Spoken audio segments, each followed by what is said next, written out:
पवन जी BJP में है, BJP में रहेंगे। हम अलग हुए ही कहाँ थे, हम साथ हैं। दिल्ली में भोजपुरी स्टार पवन सिंह ने राष्ट्रीय लोक मोर्चा के अध्यक्ष उपेंद्र कुशवाहा के घर जाकर उनसे मुलाकात की है।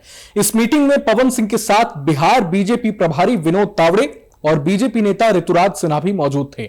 मीटिंग के बाद विनोद तावड़े ने ऑन कैमरा ऐलान किया कि पवन सिंह अब बीजेपी में हैं और वो यानी पवन सिंह इस बिहार चुनाव और उसके बाद भी एनडीए के लिए ही काम करेंगे। माना जा रहा है कि अब Pawan Singh full fledged BJP के मेंबर हैं और बिहार चुनाव में वे एनडीए से चुनाव लड़ेंगे।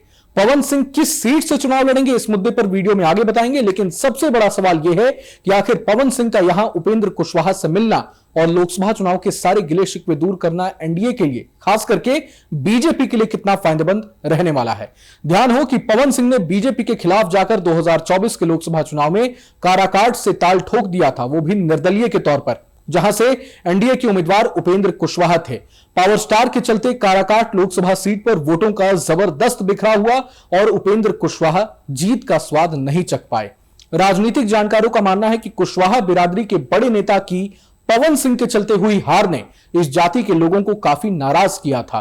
गौरतलब है कि बिहार की आबादी में कुशवाहा यानी कोयरी जाति के हिस्सेदारी 7 से 8% है। ऐसे में अब जब बिहार चुनाव से पहले बीजेपी को एहसास हुआ कि शाहाबाद को साधने के लिए उसे पवन सिंह की काफी जरूरत पड़ने वाली है, तो उन्हें पार्टी में वापस लाने का सिलसिला शुरू हुआ। लेकिन पवन सिंह की वापसी के लिए उपेंद्र कुशवाहा को मनाना बीजेपी के लिए बहुत जरूरी था। वजह से इस महामुलाकात की स्क्रिप्ट लिखी गई। पवन सिंह बजाबते दिल्ली स्थित उपेंद्र कुशवाहा के घर गए, उनसे आशीर्वाद लिया और कई सारी अहम बातें भी हुई।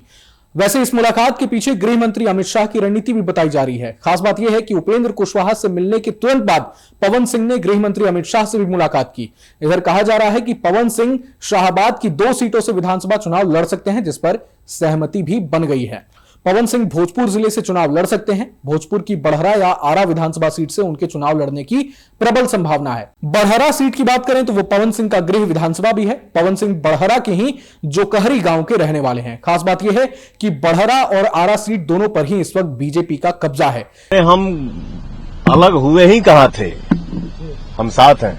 विधानसभा चुनाव लड़ेंगे। विधानसभा सब समय बताइए। इसके अलावा खबर है कि पवन सिंह को एक राज्यसभा सीट का भी ऑफर दिया गया है। हालांकि यह भी क्लियर नहीं है कि पवन सिंह बीजेपी या आरएलएम किसकी टिकट पर चुनाव लड़ेंगे। उधर दूसरी तरफ विपक्ष ने पवन सिंह की उपेंद्र कुशवाहा की मुलाकात पर कई अहम सवाल उठाए हैं। बिहार की बक्सर से आरजेडी सांसद सुधाकर सिंह का कहना है कि बीजेपी ने पवन सिंह को आगे करके उपेंद्र कुशवाहा की राजनीतिक ताकत को खत्म कर दिया है। सुधाकर सिंह ने कहा कि उपेंद्र कुशवाहा अपनी जाति के स्थापित नेता थे जो अब अप्रासंगिक हो गए हैं। बहरहाल पूरे मसले को लेकर आप क्या कुछ सोचते हैं हमें कमेंट बॉक्स में जरूर बताएं। अगर आपको ये वीडियो पसंद आए तो लाइक करें और चैनल को जरूर सब्सक्राइब करें। नमस्कार।